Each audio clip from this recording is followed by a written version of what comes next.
एका छोट्याशा गावात शरद, त्याची पत्नी पूजा आणि त्यांची वृद्ध आई सुलोचना राहत होती. शरद शहरात मोठ्या कंपनीत नोकरी करत होता, पण वडिलांच्या निधनानंतर तो कायमचा गावात परतला होता. शेती, मोठं घर आणि भरपूर संपत्ती असूनही त्या घरात एक विचित्र शांतता होती. सुलोचनाबाई नेहमी हसतमुख असायच्या, पण रात्री उशिरा त्यांच्या डोळ्यातून नकळत अश्रू व्हायचे. अनेकदा त्या देवघरात बसून एका जुन्या फोटोसमोर हात जोडून रडत असत. शरदला वाटायचं त्या वडिलांच्या आठवणीत रडतात, पण पूजाला जाणवत होतं की या अश्रूमागे खूप मोठं रहस्य दडलं आहे. एके दिवशी घराची साफसफाई करताना पूजाला माळ्यावर एक जुनी लोखंडी पेटी दिसली. त्या पेटीवर धूळ साचली होती आणि मोठं गंजलेलं कुलूप लावलेलं होतं. उत्सुकतेपोटी तिने ती पेटी खाली आणली. तेवढ्यात सुलोचनाबाईंची नजर त्या पेटीकडे गेली. त्यांच्या चेहऱ्यावरची भीती स्पष्ट दिसत होती. त्यांनी धावत येऊन पेटी हातात घेतली आणि थरथरत्या आवाजात म्हणाल्या, "ही पेटी पुन्हा कधीही हात लावू नकोस. यात फक्त माझ्या जुन्या आठवणी आहेत." पूजाला त्यांच्या बोलण्यात काहीतरी वेगळं जाणवलं. त्या रात्री तिने शरदला सगळं सांगितलं. शरद हसत म्हणाला, "आई नेहमीच जुन्या वस्तू जपून ठेवते, त्यात काही विशेष नसेल." पण पूजाचं मन शांत झालं नाही. 2 दिवसांनी सुलोचनाबाई मंदिरात गेल्या. घरात कोणीच नव्हतं. पूजाने पुन्हा ती पेटी बाहेर काढली. जुन्या चाव्यांच्या गुच्छातून एक चावी कुलपाला लागली आणि पेटी उघडली. आत जुन्या साड्या, काही फोटो, चांदीचं पैंजण आणि लाल कपड्यात गुंडाळलेली एक डायरी होती. डायरीच्या पहिल्याच पानावर मोठ्या अक्षरात लिहिलं होतं, "ही डायरी माझ्या मृत्यूनंतरच वाचावी, कारण यातलं सत्य समोर आलं तर अनेक आयुष्य उद्ध्वस्त होतील." पूजाच्या हाताला घाम फुटला. तिने पुढचं पान उघडलं. त्यावर लिहिलं होतं, "आज माझ्या आयुष्यातला सर्वात मोठं पाप मी केलं. देव मला कधीच माफ करणार नाही, पण एका आईच्या ममतेने मला हे पाऊल उचलायला भाग पाडलं." पूजा पुढे वाचणार तितक्यात तिच्या हातातून एक जुना फोटो खाली पडला. फोटोमध्ये 2 नवजात बाळं होती. एका बाळाच्या गळ्यात काळा दोरा बांधलेला होता, तर दुसऱ्याच्या हातात चांदीचं छोटंसं कडं होतं. फोटोच्या मागे लिहिलं होतं, "17 ऑगस्ट. ही रात्र माझ्या आयुष्याला कायमची बदलून गेली." पूजाच्या अंगावर काटा आला. तिने डायरीचं पुढचं पान उघडलं.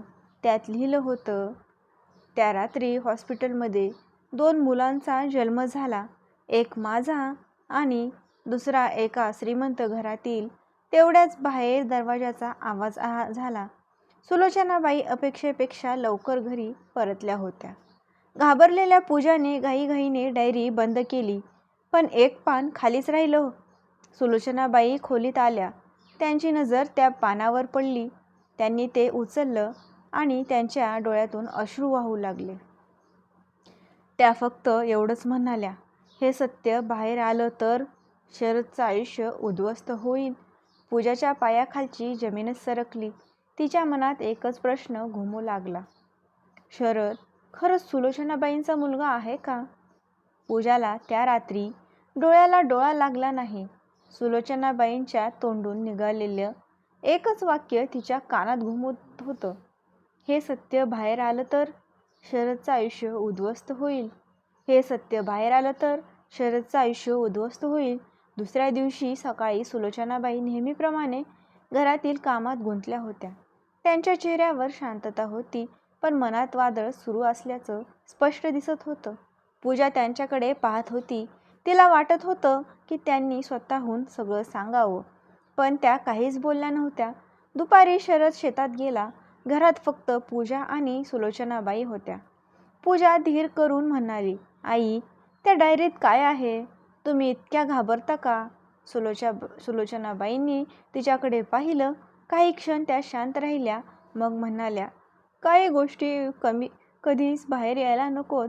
सत्य प्रत्येक वेळी सुख देत नाही." पण पूजाने हार मानली नाही. ती म्हणाली, "जर हे सत्य उद्या दुसऱ्यांकडून समोर आलं तर?" हे ऐकताच सुलोचनाबाईंच्या डोळ्यात पाणी आलं.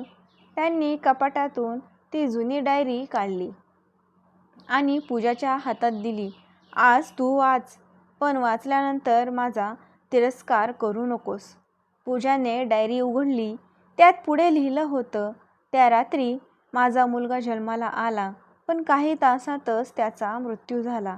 माझं संपूर्ण जग उद्ध्वस्त झालं होतं. त्याच हॉस्पिटलमध्ये एका श्रीमंत कुटुंबाला मुलगा झाला होता. त्या बाळाची आई प्रसूतीनंतर बेशुद्ध होती. माझ्या डोक्यावर दुःखाचं सावट होतं. मला माझं मूल गमावण्याची ताकद नव्हती. त्या एका क्षणी मी माझ्या आयुष्यातलं सर्वात मोठं पाप केलं. मी दोन्ही बाळांची अदलाबदल केली. पूजाच्या हातातून डायरी खाली पडता पडता वाचली. तिच्या अंगावर काटा आला. म्हणजे शरद हा सुलोचनाबाईंचा जन्मलेला मुलगा नव्हताच, तो दुसऱ्या घरचा होता. पुढच्या पानावर आणखी धक्कादायक शब्द लिहिलेले होते. त्या श्रीमंत कुटुंबाला वाटलं त्यांचा मुलगा जन्मानंतर मरण पावला. त्यांनी दुःख सहन केलं आणि मी दुसऱ्याच्या मुलाला माझा समजून वाढवलं. पूजाच्या डोळ्यात अश्रू आले. तेवढ्यात डायरीच्या शेवटच्या पानातून एक पत्र खाली पडलं. त्या पत्रावर एका मोठ्या उद्योगपतीचं नाव होतं. पत्रात लिहिलं होतं, जर हे पत्र कधी तुमच्यापर्यंत पोहोचलं तर समजा आम्ही अजूनही आमच्या हरवलेल्या मुलाचा शोध घेत आहोत. आमच्याकडे त्याच्या हातात जन्मतः असलेल्या चांदीच्या कड्याचा दुसरा अर्धा भाग अजूनही जपून ठेवला आहे. पूजाने लगेच तो जुना फोटो आठवला. त्यात एका बाळाच्या हातात चांदीचं कडं होतं. तिच्या लक्षात आलं, ते कडं अजूनही त्या पेटीत आहे. जर तो कडा आणि त्या उद्योगपतींकडचा अर्धा भाग जुळला तर शरदची खरी ओळख एका क्षणात समोर येणार होती. पण त्या क्षणी घराबाहेर एक काळी आलिशान कार येऊन थांबली.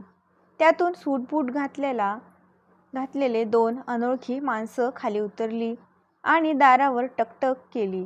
त्यापैकी एकाने विचारलं, हे सुलोचनाबाईंचं घर आहे का? आम्ही 25 वर्षापासून शोधत असलेलं सत्य आज इथे संपणार आहे. दार उघडताच ते दोघे आत आले. त्यांच्यासोबत 60-65 वर्षाचे एक प्रतिष्ठित गृहस्थी होते. त्यांच्या चेहऱ्यावर थकवा होता, पण डोळ्यात आशेचा एक किरण दिसत होता. त्यांनी घरात पाऊल टाकताच सुलोचनाबाई त्यांच्याकडे पाहून थरथर कापू लागल्या. त्यांच्या हातातून पाण्याचा ग्लास खाली पडला. त्या गृहस्थांनी शांत आवाजात विचारलं, तुम्ही सुलोचनाबाई आहात ना? त्यांनी मान हलवली. ते म्हणाले, माझं नाव विजयराव देशमुख आहे. 25 वर्षापूर्वी माझा नवजात मुलगा हॉस्पिटलमधून हरवला होता. आम्ही त्याचा शोध आजपर्यंत घेत आहोत. हे ऐकताच सुलोचनाबाईंच्या डोळ्यातून अश्रूंचा बांध फुटला. पूजा सगळं शांतपणे पाहत होती. विजयरावांनी त्यांच्या हातात एक लहानशी चांदीची डबी दिली. त्यात अर्ध चांदीचं कडं होतं.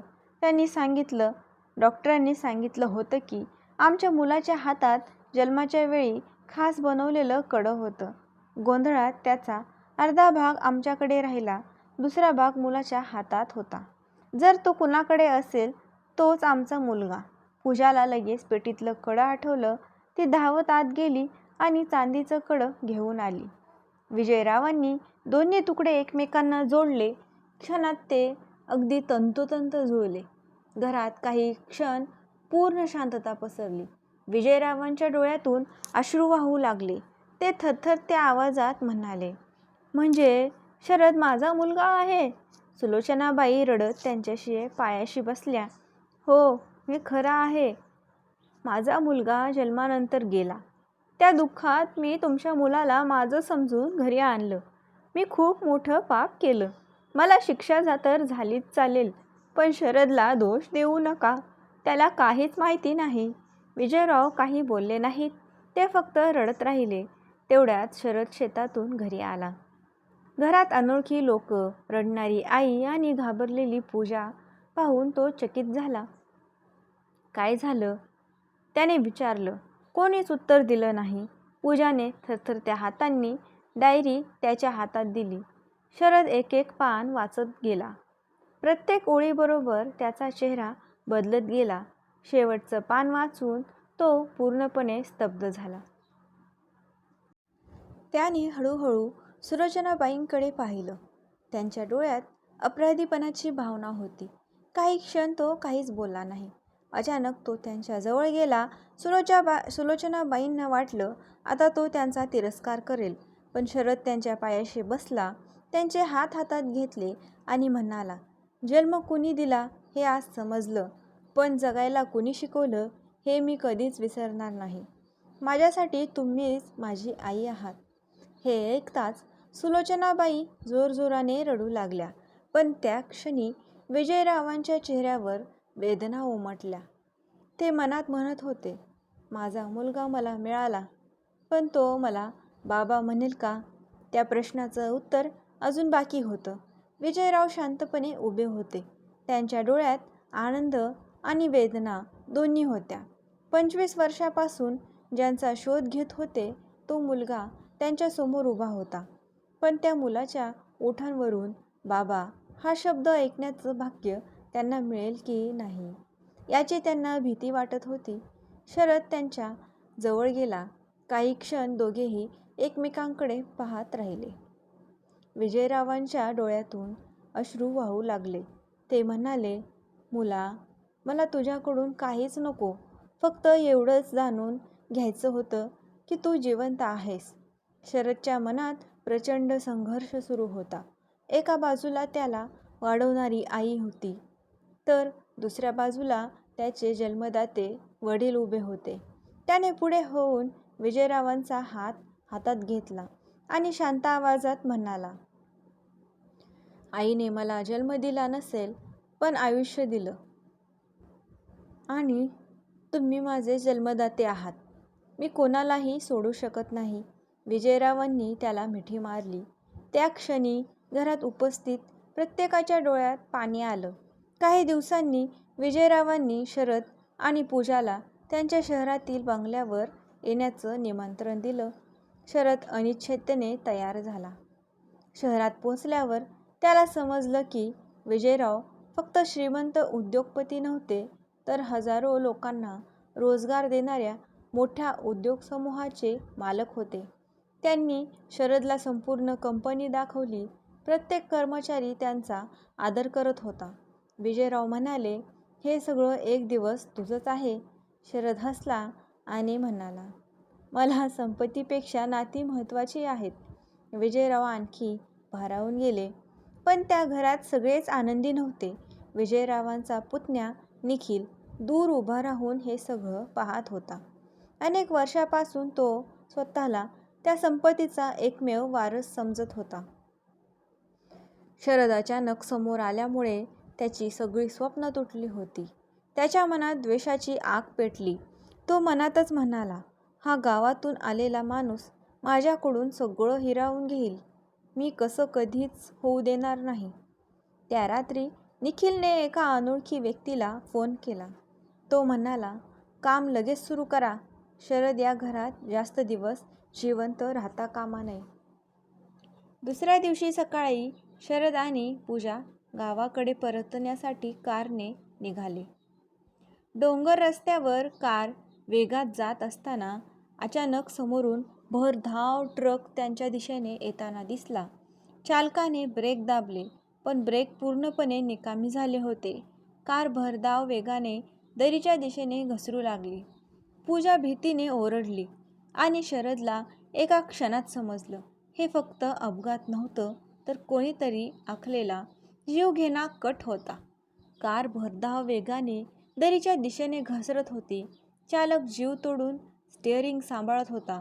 शरदने क्षणाचाही विलंब न करता पूजाचा हात घट्ट पकडला. काही सेकंदातच कार रस्त्याच्या कडेला असलेल्या मोठ्या दगडावर आदळली आणि उलटण्याआधीच थांबली. सर्वजण कसाबसा बचावले. चालक घाबरलेल्या आवाजात म्हणाला, साहेब, हे साधं बिघाड नाही, ब्रेकची वायर मुद्दाम कापलेली आहे. शरदच्या अंगावर काटा आला. त्याने लगेच विजयरावांना फोन केला. बातमी ऐकताच विजयराव हादरले. त्यांनी ताबडतोब पोलिसांत तक्रार दाखल केली. पोलिसांनी कारची तपासणी केली आणि चालकाचं म्हणणं खरं असल्याचं स्पष्ट झालं.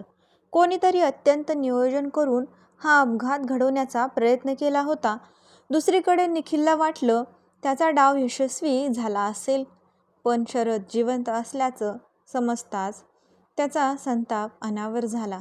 तो ओरडला, एकदा वाचला पण कायमचा वाचणार नाही. त्याने पुन्हा त्याच गुंडाला फोन केला. गुंड म्हणाला, साहेब, पोलीस आता सावध झाले आहेत. हे काम सोपं नाही. निखिल रागाने म्हणाला, कितीही पैसे लागले तरी चालतील, पण शरद माझ्या मार्गातून हटला पाहिजे. दरम्यान तपास सुरू झाला. पोलिसांना रस्त्यावरील टोल नाक्याचे CCTV फुटेज मिळाले.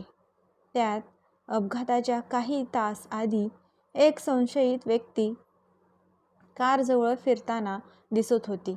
त्याचा चेहरा स्पष्ट नव्हता, पण त्याची गाडी मात्र कॅमेऱ्यात कैद झाली होती. गाडीचा नंबर शोधताच ती एका बनावट नावावर नोंदणीकृत असल्याचं समोर आलं. तपास अधिक गुप्तपणे सुरू झाला.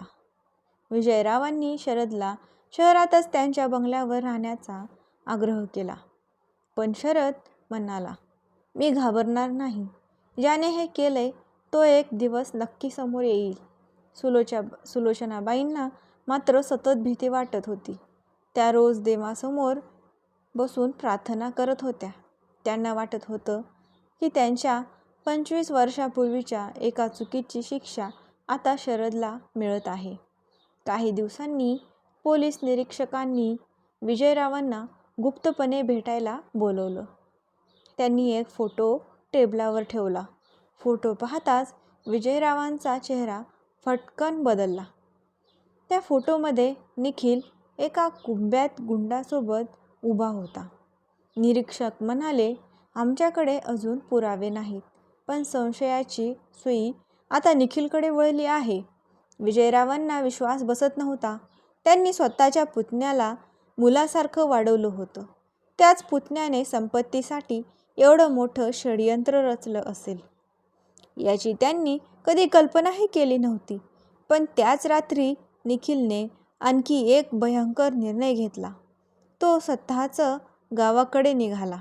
त्याच्या हातात एक पिस्तूल होतं. तो मनात म्हणाला, यावेळी कोणतीही चूक होणार नाही.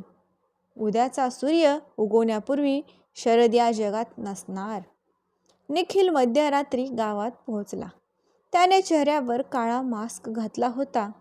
हातात पिस्तूल आणि मनात संपत्तीचा हव्यास होता. शरदच्या घराभोवती पूर्ण शांतता होती. सगळेजण गाढ झोपले होते.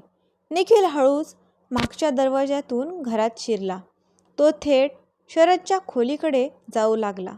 पण त्याला माहीत नव्हतं की पोलिसांनी आधीपासूनच त्याच्यावर गुप्त नजर ठेवली होती. कारण त्याच्या प्रत्येक हालचालीची माहिती पोलिसांना मिळत होती. तो खोलीजवळ पोहोचला. इतक्यात अंधारातून आवाज आला, जिथे आहेस तिथेच थांब. निखिल घाबरला. त्याने मागे वळून पाहिलं तर चारही बाजूंनी पोलीस उभे होते. निरीक्षकांनी बंदूक रोखत सांगितलं, निखिल, तुझा खेळ संपला. पण निखिलने हार मानली नाही. त्याने पिस्तूल काढून शरदच्या खोलीकडे धाव घेतली. गोळीचा आवाज झाला. संपूर्ण घर दणाणून गेलं. पूजा किंचाळली. सुलोचनाबाई धावत बाहेर आल्या. शरदही खोलीतून बाहेर पडला. सुदैवाने गोळी भिंतीवर लागली होती. पोलिसांनी क्षणार्धात निखिलला पकडलं. त्याच्या हातातून पिस्तूल खाली पडलं. त्याला बेड्या ठोकण्यात आल्या. सुरुवातीला तो काहीच बोलत नव्हता. पण पोलिसांनी त्याच्या मोबाईलमधील कॉल रेकॉर्ड, बँक व्यवहार आणि गुंडाला दिलेल्या पैशांचे पुरावे समोर ठेवले. शेवटी निखिल कोसळला. तो रडत म्हणाला, हो, मीच सगळं केलं. कारण मला वाटलं होतं की काकांची सगळी संपत्ती माझी होईल. शरद आला आणि सगळं बदललं. विजयरावांच्या डोळ्यात अश्रू आले. ते म्हणाले, संपत्ती माणसाला मोठं करत नाही, संस्कार मोठे करतात. मी तुला मुलासारखं वाढवलं, पण तू पैशासाठी रक्ताचं नातंही विसरलास. न्यायालयात खटला सुरू झाला. सर्व पुरावे निखिल विरुद्ध होते. न्यायाधीशांनी त्याला दीर्घ कारावासाची शिक्षा सुनावली. गुंडालाही कठोर शिक्षा झाली. खटला संपल्यानंतर विजयरावांनी सर्वांसमोर एक महत्त्वाचा निर्णय जाहीर केला. ते म्हणाले, माझी संपत्ती मी शरदच्या नावावर करणार नाही. हे ऐकताच सर्वजण आश्चर्यचकित झाले. पण विजयराव पुढे म्हणाले, ही संपत्ती एका ट्रस्टच्या नावावर जाईल. या ट्रस्टमधून अनाथ मुलं, गरीब विद्यार्थ्यांचं शिक्षण आणि गरजू रुग्णांची मदत केली जाईल. शरद या ट्रस्टचा विश्वस्त असेल. शरद हसला. तो म्हणाला, बाबा, हाच खरा वारसा आहे. त्यानंतर तो सुलोचनाबाईंजवळ गेला. त्यांच्या पायावर डोकं ठेवलं आणि म्हणाला, आई, तुमच्याकडून चूक झाली होती, पण तुम्ही मला माणूस बनवलंत. तुमचं ऋण मी कधीच फेडू शकणार नाही. सुलोचनाबाई रडत त्याला मिठी मारली. विजयरावही पुढे आले. त्या दिवशी दोन कुटुंब एक झाली. 25 वर्षापासून मनात दडवलेलं रहस्य संपलं. अपराधीची शिक्षा मिळाली आणि लोभाचा शेवट तुरुंगात झाला. कर्माचा नियम कधीच चुकत नाही. लोभाने मिळालेली संपत्ती क्षणभंगुर असते, पण शेवटी प्रेम, संस्कार आणि सत्य यांचा शेवटी विजय होतो. कथा संपली. जर ही कथा तुम्हाला आवडली असेल तर व्हिडिओला एक लाईक, तुमच्या मित्रपरिवारासोबत शेअर करा आणि अशाच हृदयस्पर्शी मराठी कथा पाहण्यासाठी आमच्या चॅनलला सबस्क्राईब करून बेल आयकॉन नक्की दाबा. तुमचे प्रेम आणि पाठिंबा आम्हाला अशा सुंदर कथा घेऊन येण्यासाठी प्रेरणा देतो. धन्यवाद. तुम्ही सबस्क्राईब करत नाहात, प्लीज पहिल्यांदा सबस्क्राईब करा.